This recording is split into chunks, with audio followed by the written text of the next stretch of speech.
안녕하세요. 저는 50대 여성이랍니다. 남편은 작은 기업에 다니는 사람이에요. 많은 돈을 벌지는 못하지만 그 회사에 벌써 30년 가까이 다니고 있답니다. 남편의 성실함과 근면함은 남편을 아는 모든 사람들이 인정하고 있죠. 부유하진 않아도 남편이 꼬박 같이 가져다주는 월급을 쪼개서 저축해 우리 집도 마련할 수 있었고요.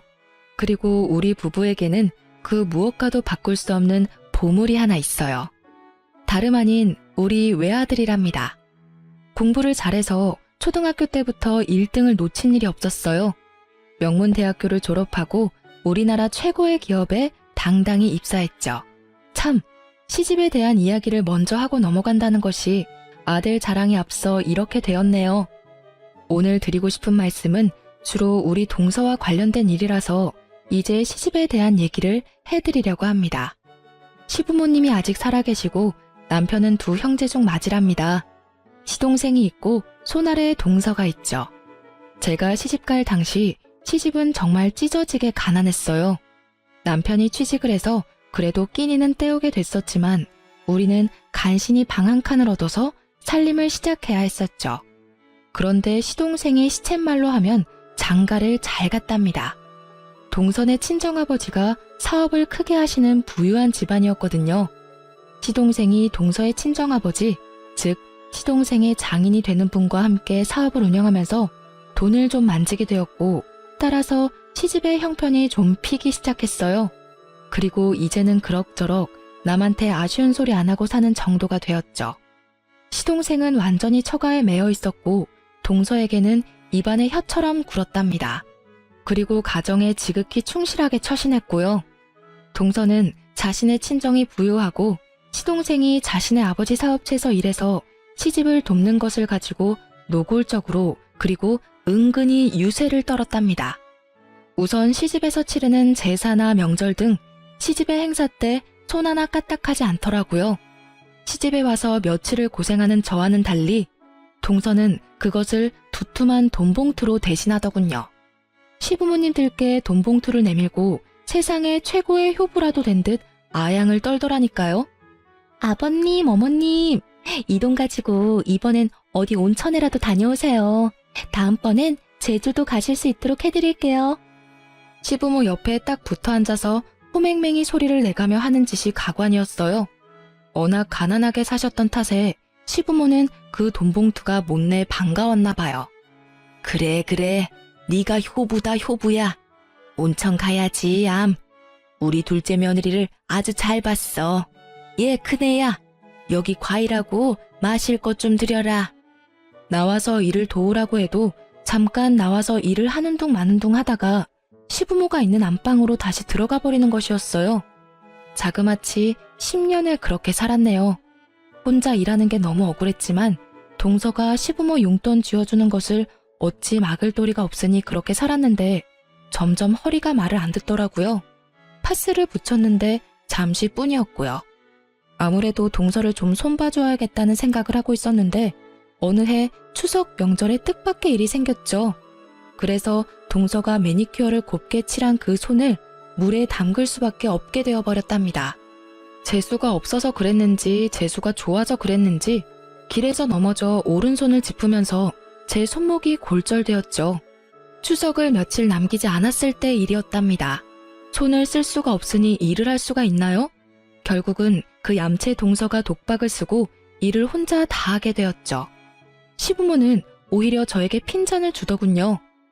조심성이 없어가지고서는 원. 평상시에 성질이 급하더니 내 그럴 줄 알았다. 명절날 아주 편하게 쉬게 되었구나. 아이고 맏며느리라는 애가 그러고 있으니 차례상이나 제대로 차려질지 걱정이로구나. 시어머니 말씀대로 차례상은 엉망이었어요. 동서는 일이라고는 도무지 해본 것 같지가 않더라고요. 도대체 얼마나 대단하게 일을 하는지 부엌에서 계속해서 비명소리가 들렸어요. 아야, 아 뜨거! 등등 무슨 어드벤처 영화 같았죠. 그렇게 그 명절이 동서에게는 진탕 고생을 하는 명절이 되었어요. 동서는 손목에 깁스를 하고 앉아 입으로만 일을 감독하는 저를 아래 위로 째려보더라고요. 저는 속으로 아주 많이 고소해하고 있었어요. 동서는 혼자 그 일을 다 하면서 짜증이 날 때마다 시동생에게 화풀이하는 것 같더군요. 시동생이 어쩔 줄을 모르더라고요. 시동생의 입장은 비록 이랬지만 시부모는 아들에게서 오는 넉넉한 생활비에 대단히 만족하는 것 같았어요. 그리고 명절 때마다 그리고 때때로 올 때마다 동서가 가져다주는 돈봉투에도 감동하는 것 같았죠. 시부모는 둘째네와 비교해서 저와 남편을 무시하기도 했답니다. 남편도 적지만 최선을 다해서 시집에 생활비를 보내고 있었어요. 시부모가 볼 때는 적은 돈이었을지 모르지만 우리에게는 큰 돈이었답니다. 처음에는 그것도 고마워했었죠. 하지만 시동생이 보내는 생활비를 받아보더니 이제는 우리가 보내는 것은 우스운 것 같더라고요. 저는 이런 시부모의 태도가 더 우스웠죠. 도대체 자식을 돈 많이 가져다주는 순서로 평가하는 부모라뇨. 그냥 워낙 가난하게 살다가 돈이 생기니 그러나 보다 하고 생각하기로 했죠. 어쨌든 날짜가 흐르고 다음 명절을 맞이하게 되었어요. 그런데 이게 무슨 조화일까요? 이번에는 제가 집안 화장실에서 넘어져 세면대에 쇄골을 부딪혔어요. 쇄골 골절이 되면서 손을 전혀 움직일 수 없게 되었답니다. 또 그 많은 명절일을 동서 혼자 치르게 되었죠. 그런데 동서는 정말 이래저래 얌체였어요. 혼자 일을 하게 되니까 시부모한테 돈봉투를 주지 않는 것이었죠. 시부모의 곱지 않은 시선이 자연히 저한테 쏠렸답니다. 아마 동서가 내심 생각한 것이 이것이었을 거예요. 그 명절도 그래서 편안하게 지내고 집으로 돌아와서 저는 배를 잡고 웃었답니다.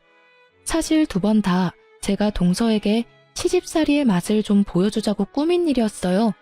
살짝 다치긴 했지만 약만 처방받았고 깁스는 일부러 구해서 쓴 거였고요. 2번 다 가짜 깁스를 하고 일부러 꼼짝하지 않았거든요. 생각하면 생각할수록 고소해서 계속 웃음이 나더라니까요. 2번을 더 위경련이 생겼다는 둥 해서 그런 식으로 명절을 나고 나니까 동서도 머리를 쓰기 시작하더라고요. 계속 두툼한 돈봉투가 오지 않으니까 시부모가 동서에게도 어느새 슬슬 눈치를 주기 시작했고 동서가 시부모에게 다시 돈을 드리더군요. 그러고는 돈으로 사람을 사서 일을 시키는 것이었죠. 시부모는 돈이 생기는 것에만 관심이 있을 뿐 집안의 행사가 어떻게 치러지는지 신경을 쓰지 않더라고요. 음식을 사다가 놓는다고 해도 별 잔소리를 하지 않을 것 같더라니까요. 저는 그런 시부모가 참 안타까웠어요. 어머님, 아버님, 세상에는 돈보다 중요한 것이 얼마든지 많아요. 제삿날하고 명절날은 어머니, 아버님이 동서한테 용돈을 버시는 날이 아니잖아요. 후손이 조상님을 정성을 다해 섬기고 있다는 마음을 보여드리는 날이잖아요. 그런 일을 어떻게 돈으로 할 수 있겠어요? 정성 가득한 마음을 갖고 일하는 것이 중요한 거 아니겠어요? 만일 어머님, 아버님이 돌아가신 다음에 제사 지낼 때 우리 2 며느리가 다 손을 떼고 돈으로 사람을 사고 돈으로 음식을 사서 제사를 지낸다고 한번 생각해보세요. 정말 그런 제사상을 받고 싶으신 거예요? 시아버지와 시어머니가 아무 대답을 못하더군요. 하지만 동서가 내미는 적지 않은 용돈의 재미를 잊을 수는 없었던가 봐요. 이제는 시부모까지 저와 남편을 노골적으로 무시하기도 했죠. 이건 마지가 해야 할 일을 둘째네가 다 하고 있으니 말이다. 마지하고 둘째가 바뀌었어. 마지가 이만큼 우리한테 해줬어 봐라. 지금 나이가 몇인데 아직도 한 살림 꾸려가는 게 그렇게 빠듯해서야 원. 그런데 저는 남편한테 불만이 없었답니다. 좋은 대학을 나오지는 못했지만 학교를 졸업하고 다닌 직장에 지금까지도 다니고 있었어요. 지각 1번, 결근 1번 없이 꾸준히 그리고 열심히 일했답니다. 당연히 승진도 쭉쭉 해서 월급도 많이 올라갔죠. 월급이 늘어나는 만큼 시부모의 생활비도 올려드렸고요. 저는 그런 남편이 참 고마웠답니다. 다니는 직장에 만족하지 못하고 사업을 한다 뭐다 해서 돈만 날리는 사람들이 얼마나 많은가요? 그리고 그 회사에 그렇게 오래 다니면서 남편이라고 왜 힘들지 않았겠어요? 하지만 저나 아이 듣는 곳에서 불평을 하는 일이 없었어요. 야근이다 주말 근무다 해서 일도 많은 회사였죠.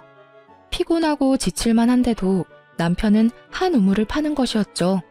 우직하리만큼 성실한 남편에 착한 성품에 공부까지 잘하는 아들에 모두 제 마음에 쏙 드는 세상에서 제일 소중한 사람들이었어요. 그래서 시부모가 아무리 둘째네와 우리를 비교하면서 무시를 해도 저는 주눅 들지 않았답니다. 그네 너는 좀 더 돈 많이 준다는 다른 회사나 사업은 생각이 없는 거냐? 도대체 그 별로 전망이 밝지도 않은 회사에 왜 그렇게 주구장창 붙어 있는 게야? 아버지, 회사가 규모는 작지만 오래갈 회사예요. 그만큼 경영이 튼실하고 빚도 많지 않은 알짜배기예요. 모르긴 몰라도 평생 직장이 될 거예요. 비록 한 번에 큰 돈을 버는 일은 없을지 몰라도요. 사내로 태어났으면 한번 크게 성공해 보아야겠다는 생각도 해야지. 그저 쥐꼬리만한 월급 매달 준다고 거기에 일생을 걸어? 사내가 그렇게 배포가 없어서 어떡하겠냐? 거기다가 말이다. 그 며느라이 들으라고 하는 소리는 아니다만 둘째 내를 봐라. 처가 잘 만나서 돈만 잘 벌지 않니? 이건 맏아들 처가에서 보내는 것이라고는 매번 흙 묻은 농산물 뿐이니 말이다. 들으라고 하는 소리는 아니라고 말했지만 분명히 저 들으라고 하는 말이었죠. 우리 친정은 시골에서 대대로 농사를 짓고 있는 집안이었어요. 친정 부모님은 정성 들여 농사지은 무공의 식재료들을 서울로 자주 올려보내주셨죠. 시댁에도 매번 그렇게 서울에서는 구할 수도 없는 식재료들을 보내시곤 했어요. 그런데 그걸 보고 흙 묻은 농산물뿐이라고 표현을 하니까 화가 좀 나더라고요. 어머님, 아버님, 그 식재료들은 서울에서 아무리 돈 많이 줘도 못 구하는 무공의 천연식품들이에요. 저희 친정 부모님이 특별히 최고로 좋은 것들만 골라서 보내신 거라고요. 1년을 꼬박 지으신 농사예요. 거기 들어간 정성이 얼마인데요? 그걸 어떻게 돈으로 따질 수가 있나요? 누가 뭐라고 그랬니? 그저 사위한테 한몫 크게 도와주시는 처가도 많다. 그런 얘기였지. 금며느라인 네가 왜 그렇게 발칵하는지 모르겠구나. 그리고 남편에 대해서도 제 생각을 당당하게 말했어요. 자꾸 전망도 없는 작은 회사라고 뭐라고 하시는데요. 영훈 아빠, 돈 문제 가지고 제 속 썩인 일 단 한 번도 없어요. 술, 담배도 안 하고요. 일원 한 푼 빼지 않고 월급봉투 다 가져다 줘요. 그래서 생각보다 훨씬 빨리 집도 샀고요. 그리고 어머님, 아버님, 맏손자 영훈이 보세요. 얼마나 속이 깊고 공부까지 잘하는 아이인데요. 그런 아들, 손자가 기특하지 않으세요? 할 말이 없으면 혀를 끌끌 차는 것이 우리 시부모의 습관이었어요. 이런 저의 말에 또 혀를 끌끌 차더라고요. 남편이 저를 슬쩍 꼬집으며 더 이상 말하지 말라는 뜻을 전하기에 말을 끊었죠. 동서는 세월이 지나도 얌체짓을 계속하고 있었어요. 시부모가 사실 동서의 그런 행동을 부추겼다고도 볼 수 있을 거예요. 어머님, 아버님, 이게 9번이나 쳐서 숙성시킨 인삼인데요. 거기다가 꿀에 재워서 먹기도 아주 좋아요. 한번 드셔보세요. 어때요? 드시기에도 편하시죠?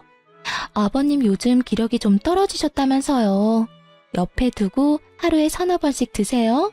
떨어지면 제가 또 사다 드릴게요. 아유, 그놈의 코맹맹이 소리. 정말 듣기 싫어 죽겠더라고요. 그런데 이걸 어쩌나 바로 그 타임에 들고 들어간 밥상을 그만 제가 엎고 말았어요. 상 위에 있던 음식들이 동서한테 다 쏟아졌죠. 형님, 도대체 이 옷이 얼마짜리인지 아세요? 형님이 물어주실 거예요. 이 물건 한국에 단 5벌밖에 안 들어온 옷이라고요. 다시 구할 수도 없는 옷이에요. 명절 지내러 시집에 오는 며느리가 그런 옷을 입고 오면 쓰나. 몸빼 바지까지는 아니어도 일하기 편한 복장이면 되는 것이지.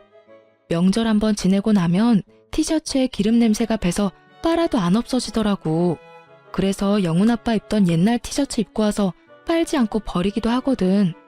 동서, 그러니까 명절날에는 시집에 오는 며느리답게 입고 와. 패션쇼 하러 오는 거 아니잖아. 동서가 소리소리 지르며 옷에 묻은 얼룩들을 닦아내기 바빴어요. 그게 그런다고 닦아지나요? 나중에 드라이클리닝 갖다 주라고 하고 제가 티셔츠와 바지 여분으로 가져온 것이 있으니 주겠다고 했죠. 저의 이 말에 동서가 더 열받아 하더라고요. 동서가 약이 올라 방방 뜨는 모습을 보니 어찌나 통쾌하던죠. 사실 제가 짐짓 동서 쪽으로 상을 기울여 엎었었거든요. 약이 단단히 오른 동서가 저를 칠 듯이 대들었고 시부모도 동서의 편을 들었죠. 너는 아무튼 조심성 없기로는 세계의 최고로구나. 길거리에서 넘어지고 집안에서 넘어지고 이제는 상까지 없고 집안의 가스불은 제대로 잠그고 다니니? 집에 불 내지 않을까 걱정이로구나. 아무튼 이 동서와 저는 세월이 지나도 친해질 기미가 없었답니다. 저는 제가 할 수 있는 최대한의 방법을 동원해서 동서의 얌체짓에 복수를 해주고 있었죠. 동서는 동서대로 여전히 돈을 앞세워 시부모의 환심을 사면서 시부모가 우리 집과 동서네를 비교하게 만들고 있었어요. 그리고 동서도 노골적으로 내지는 은근히 우리를 무시했죠. 그런데 그렇게 돈을 무기로 우리를 무시하면서도 동서가 한 가지 우리 집에 열등감을 가지는 일이 있었어요. 그것은 바로 아이들에 대한 문제였답니다. 동서는 아들 하나, 딸 하나를 두고 있었어요. 아들은 변호사를 만들고 딸은 피아노를 시키겠다나요? 그런데 변호사를 만들겠다는 아들아이가 공부에는 영 뜻이 없었어요. 이 아이한테 제 남편이 정말 좋아하는 일이 뭔지를 물었었나 봐요. 군아버지, 저는요, 축구선수가 되고 싶어요. 제가 학교에서 축구를 얼마나 잘하는데요. 손흥민 선수처럼 프리미어리그 축구선수가 되는 게 꿈이에요.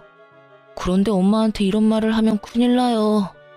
그리고 피아노를 시키겠다는 딸아이의 취미도 다른 데 있었습니다. 왜 머리도 길고 옷도 정교한 인형들 있잖아요. 그것을 가지고 머리를 다듬고 옷을 갈아입히고 해서 보여주는 것을 보면 어찌나 예쁘게 만들어 놓는지 감탄을 뱉을 수밖에 없더라고요. 손재주가 어찌나 좋은지 한 번은 명절날 제 머리 고무줄이 끊어져서 어찌할 바를 모르자 어디선가 나무젓가락을 하나 구해오더니 그것을 비녀처럼 사용해서 예쁜 올림머리를 만들어주는 것이었어요. 코디네이터나 스타일링하는 일이 적성에 맞는 아이였죠. 큰 조카인 아들아이는 공부의 두각을 나타내지 못했고 딸아이에게도 아무리 좋은 선생을 붙여보아도 큰 진전을 보이지 못했답니다. 저희 남편이 그게 참 안타까워 보였는지 서방님에게 한번 말을 꺼냈더라고요. 아이들이 진정 원하는 게 뭔지를 말이에요. 세훈이한테 어쩌다 물어봤는데 축구가 좋다고 하더라. 자신이 좋아하는 일을 해야 신도나고 잘할 수 있는 거지. 요즘 축구 선수 얼마나 좋으냐. 옛날에야 운동하는 사람들이 대접받지 못했지만 지금은 그런 시대가 아니지 않니? 하고 싶다는 일을 하도록 도와주는 것이 부모가 할 일이야. 형, 세훈이가 나한테도 그런 말을 했었어요.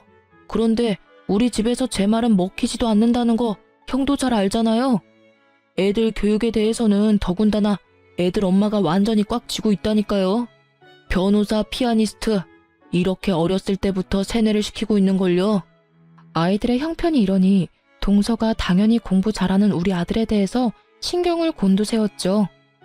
아유, 우리 세훈이도 사실 머리는 좋은데 노력을 안 하는 아이예요. 선생님이 그러더라고요. 머리는 최고로 좋은 아이라고요. 조금만 노력하게 도와주면 최고 성적을 낼 수 있다고 하더라고요. 영훈이 정도 성적은 금방 따라잡을 수 있다고 그러던데요. 누가 물어봤나요? 물어보지도 않았는데 굳이 말을 붙이면서 조카 아이에 대해서 이렇게 얘기하는 것이었죠. 사실 우리나라 엄마들의 공통적인 믿음, 아니 착각 아시죠?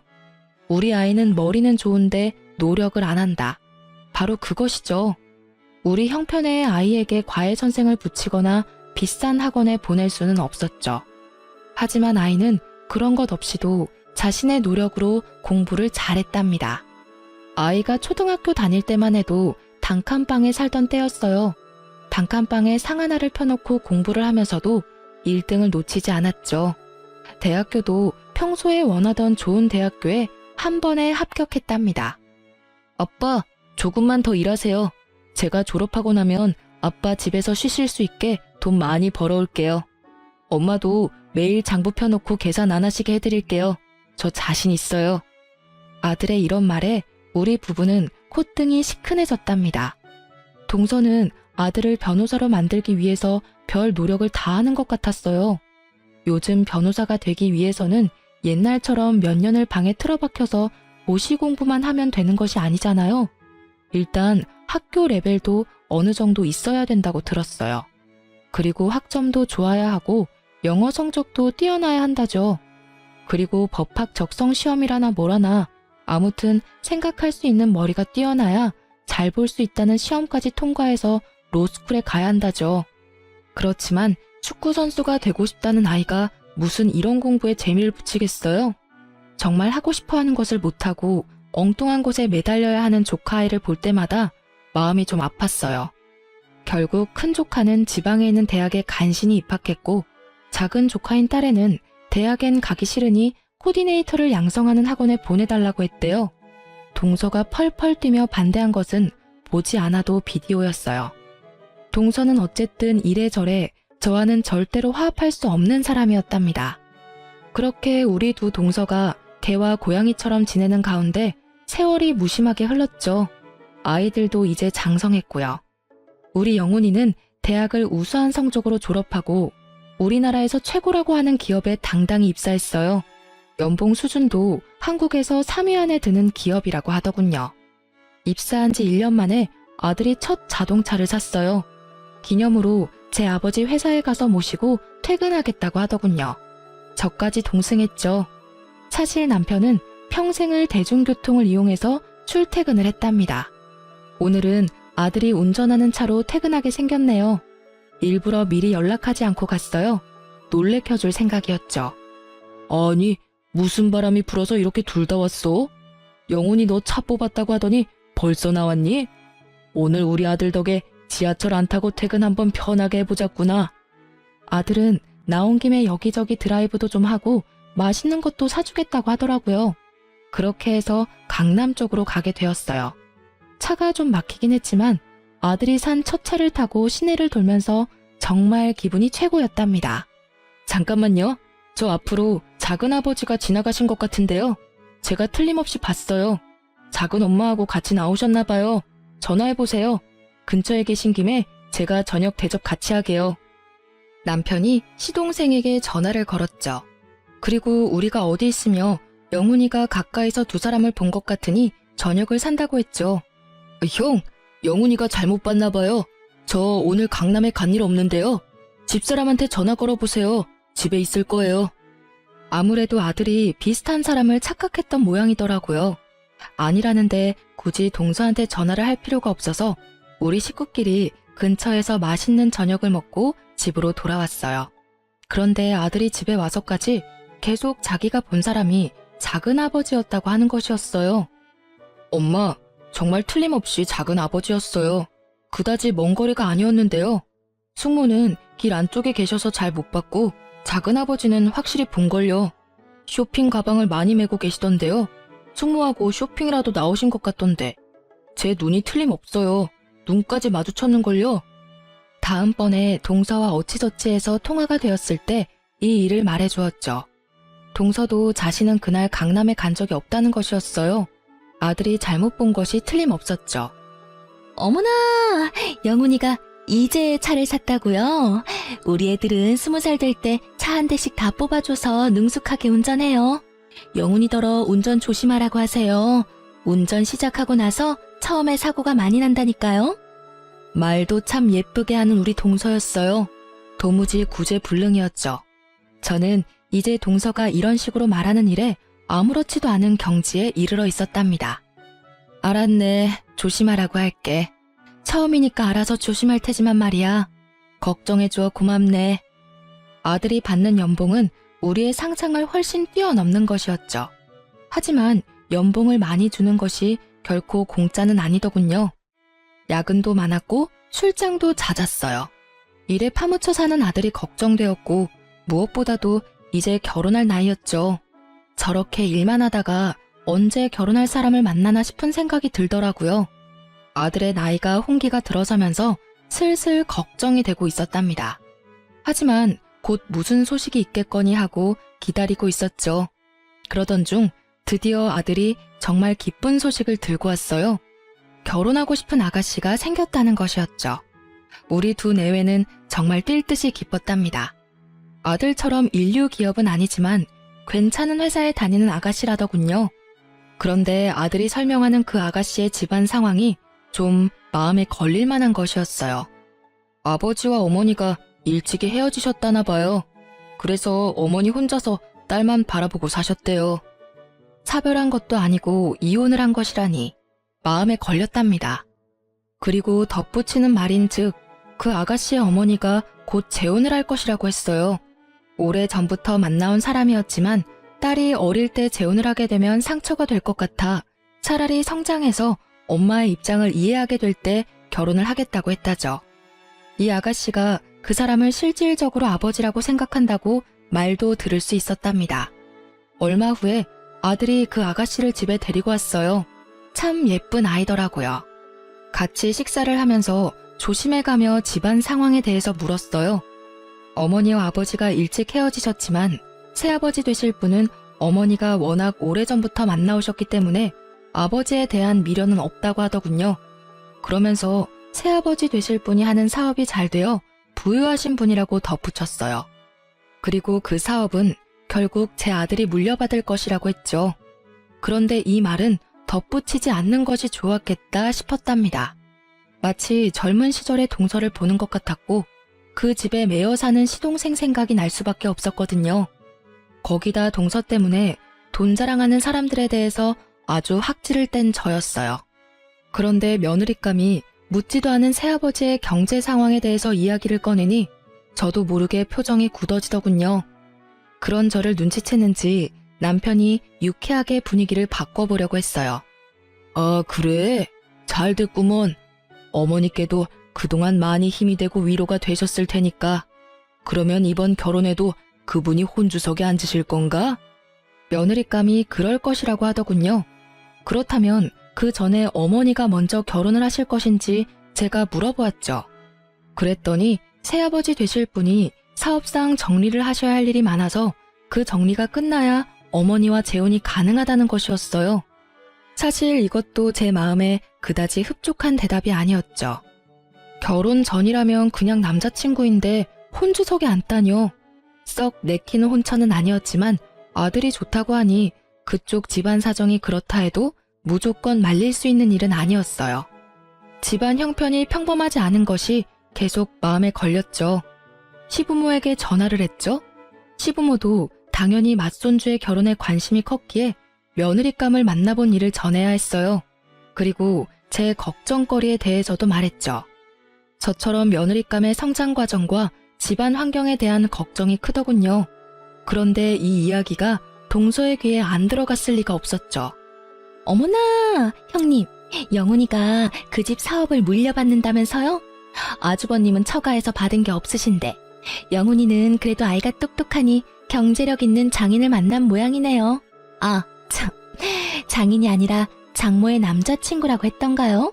아유, 좋은 집안하고 혼사가 되었어야 했는데 사실 신랑 하나 똑똑하다고 좋은 집안하고 사돈 맺기가 쉽지는 않아요. 신랑의 집안이 좋아야지 좋은 집안하고 사돈이 되죠. 이 말에 제가 발끈해버리고 말았죠. 나는 우리 집안이 안 좋은 집안이라고 생각해 본 적 없어. 우리 영훈이는 누구보다도 훌륭한 아버지 밑에서 자라서 가정에서 아버지의 역할이 어떤 것인지를 잘 아는 애야. 그리고 영훈 아버지는 남의 신세 지지 않고 일확천금 바라는 일 없이 세상에서 제일 성실하게 살았다고 자부할 수 있어. 우리 친정에서는 영훈 아버지를 최고의 사위라고 생각하고 있고 말이야. 나는 사실 서방님이 처가에 매여서 자신의 의견 한번 제대로 말 못하고 그렇게 사시는 것이 더 안 돼 보였네. 동서가 이 말에 또 따박같이 말대꾸를 하더라고요. 그러면 우리 집에서 세훈 아빠를 종 대하듯이 했단 말인가요? 지금 하신 말씀은 그렇게 들리네요. 시집 와서 지금까지 형님을 볼 때마다 드는 생각이 말이에요. 말씀을 참 함부로 하세요. 제 속이 얼마나 긁혔는지 아세요? 뭐라고? 말을 함부로 해? 그게 아랫사람이 손윗사람한테 쓸 표현인가?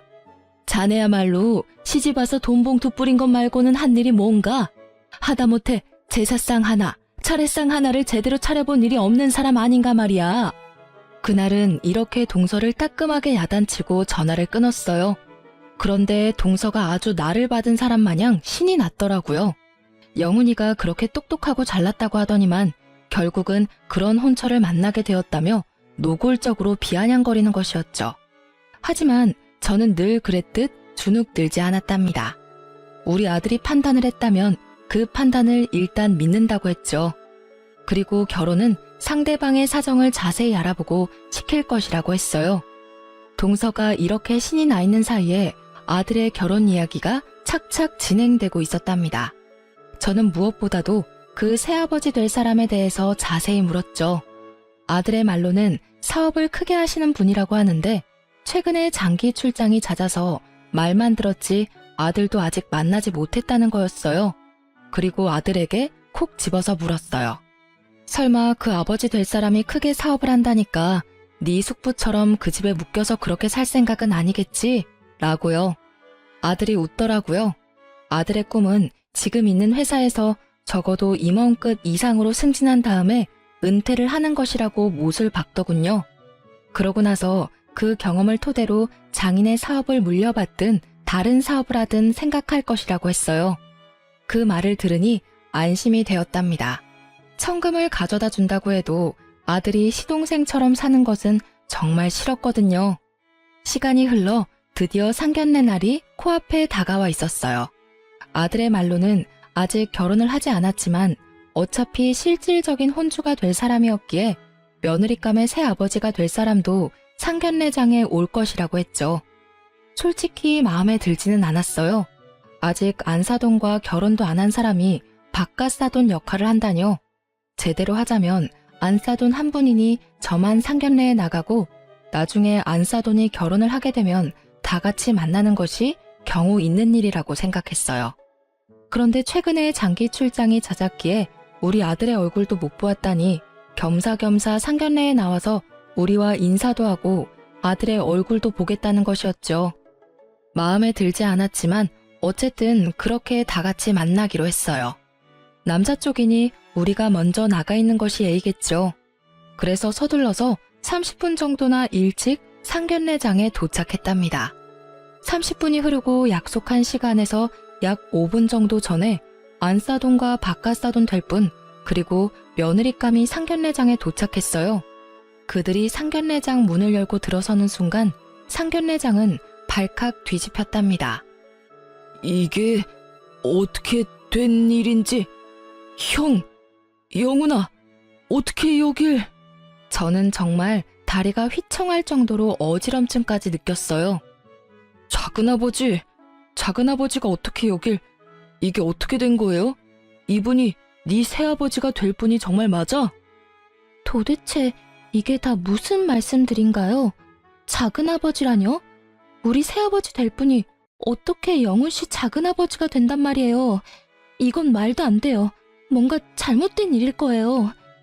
며느리감은 그래도 정신이 있는 모양이었어요. 남편과 저는 아예 정신이 혼미해서 아무 말도 하지 못하고 있었답니다. 잠시 시간이 흐른 후 아들이 침착하게 상황을 정리하더군요. 여기 이분은 분명히 우리 작은 아버지셔. 그리고 네 새아버지 될 분이 맞다고 네가 분명히 확인했고, 그리고 장모님과 만난 지도 한참 됐다면서. 그렇다면 상황은 분명하네. 작은아버지, 이제 작은아버지가 상황을 설명해 주셔야 할 것 같은데요. 시동생이 거기서 무슨 말을 할 수 있었겠어요. 우물거리며 말을 잇지 못했고 고개를 들지 못하더군요. 그리고 더 이상 그 자리에 앉아있지 못하겠는지 일어서서 도망을 치듯 밖으로 나가버리는 것이었죠. 그러고는 그 자리에 다시 돌아오지 않았어요. 제가 안사돈에게 물었어요. 딱 한 가지만 여쭙겠습니다. 저 사람이 가정이 있는 사람인 걸 알고 만나셨나요? 아니면 가정이 있는지 모르고 속아서 만나셨나요? 이 말씀에 대한 대답은 꼭 들어야겠습니다. 안사돈 될 사람이 말이 없더군요. 말이 없었지만 저는 그 묵언의 뜻을 알아들을 수 있었어요. 적어도 안사돈은 가정이 있는 사람이라는 것을 알고 만났다는 것을 알 수 있었죠. 그리고 최근에 결혼을 급하게 추진하려고 했었다는 것은 이미 들어서 알고 있는 사실이었고요. 제가 아들을 일으켜 세웠어요. 예비 며느리가 흐느껴 울기 시작하더군요. 그렇게 상견례는 엉망이 되었고 아들과 우리는 집으로 돌아와서도 한동안 서로 대화 없이 천장만 보고 앉아 있었죠. 얼마나 시간이 흘렀는지도 잘 모르겠더라고요. 그런데 갑작스러운 전화벨 소리가 이 어색한 침묵을 깼죠. 형님, 그 대단한 사돈댁하고는 상견례 잘 끝내셨어요? 어머나, 그러면 이제 영훈이도 회사에 매여 있지 않아도 되겠네요. 장인 될 분이 크게 사업을 하는 사람이라면서요? 우리 세훈 아빠처럼 편하게 집안일만 운영하면 되는 거 아니겠어요? 동서, 내가 지금은 자네에게 할 말을 다 정리하지 못한 상태야. 내가 조금 있다가 아니면 며칠 있다가 다시 전화를 걸 테니 말이야. 전화는 꼭 할 거네.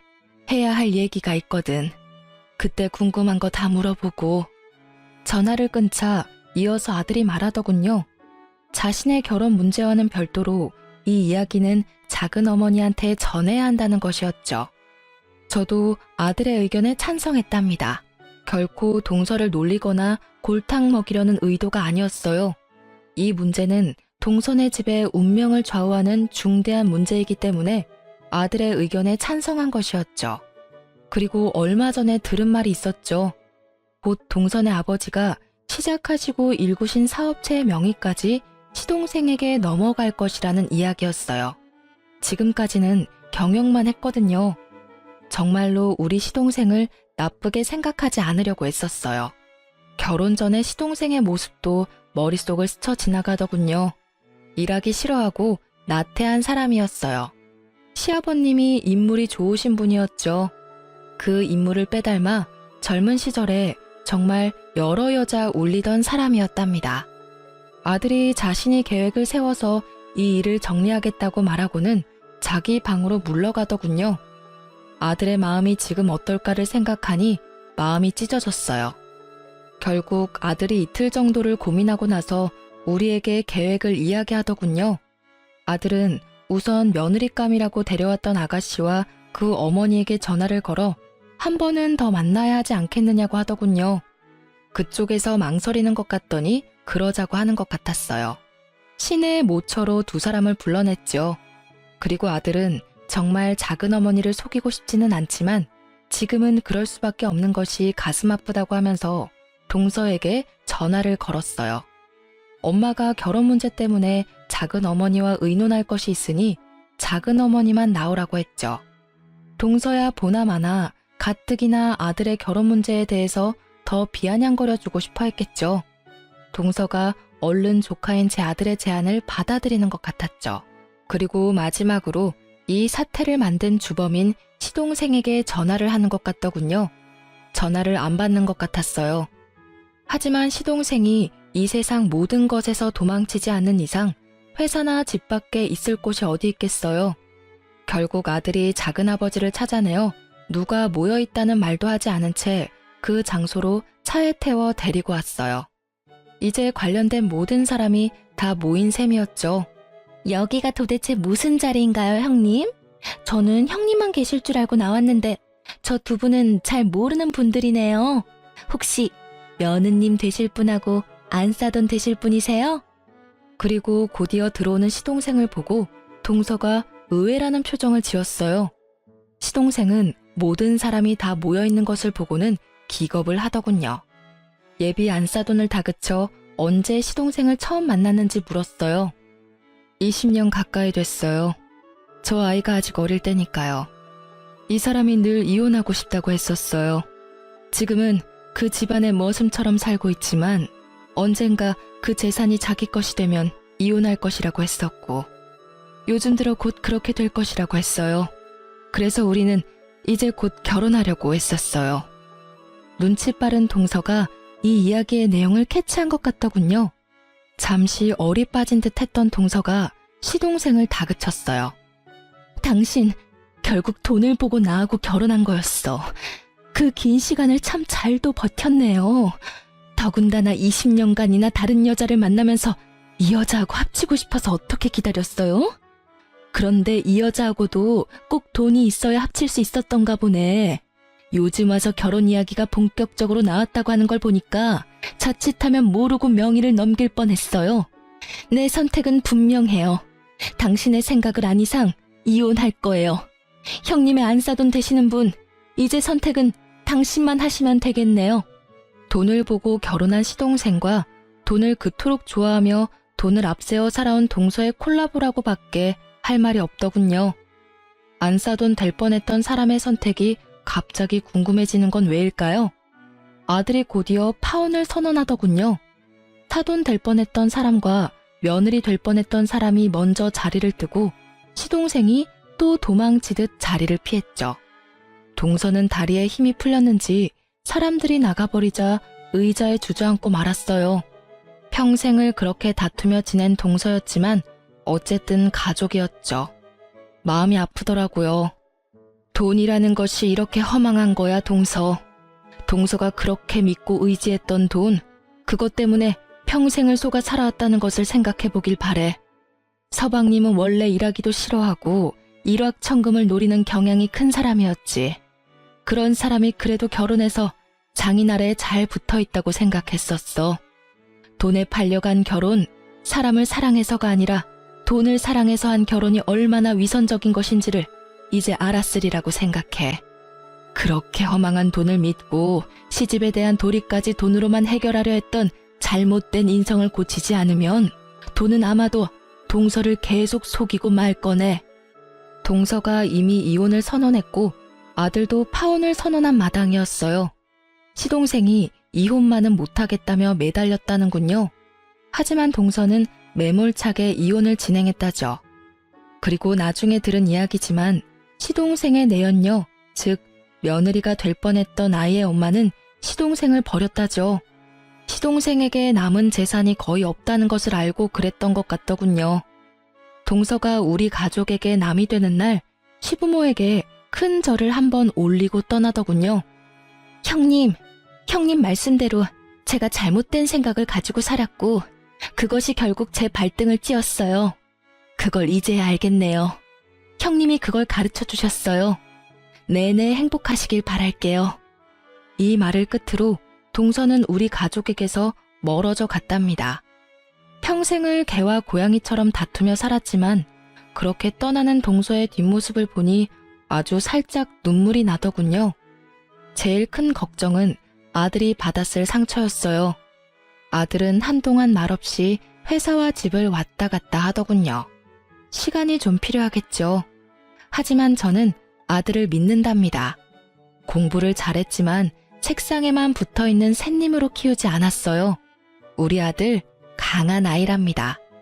그리고 곧 진정한 아들의 인연이 어디선가 나타나겠죠. 그날이 빨리 다가오기를 우리 내외는 기다리고 있답니다. 지금까지 저와 동서의 얽힌 이야기를 중심으로 우리 가족에 대한 이야기를 말씀드렸어요.